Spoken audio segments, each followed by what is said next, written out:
বাংলাদেশ ক্রিকেটের সবথেকে বড় নাম সাকিব আল হাসান। তবে ৫ আগস্টের পর থেকে বিভিন্ন আইনের জটিলতার কারণে খেলতে পারেনি, আর দেশেও ফেরা হয়নি সাকিবের।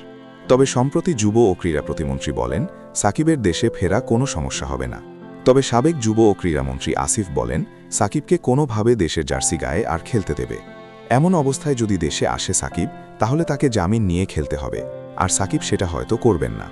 সামনে পাকিস্তান সিরিজে সাকিব ভক্তরা চাইছে সাকিবকে দলে দেখতে, তবে সেটা হয়তো সম্ভব হবে না। ২০২৭ ওডিআই বিশ্বকাপে সাকিবকে দলে রাখার জন্য বোর্ড সিদ্ধান্ত নিয়েছে এমন জানা যাচ্ছে। তবে সেটা কতটুকু সত্য এই ব্যাপারে কোনো বোর্ড থেকে সরাসরি বার্তা দেওয়া হয়নি। তবে এত যে সাকিবকে নিয়ে আলোচনা সমালোচনা হচ্ছে, সেই সাকিব কি ভাবছে? সে আসলে দেশে আসবে।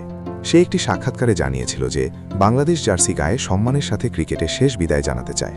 তবে সেটা কি পারবে সাকিব?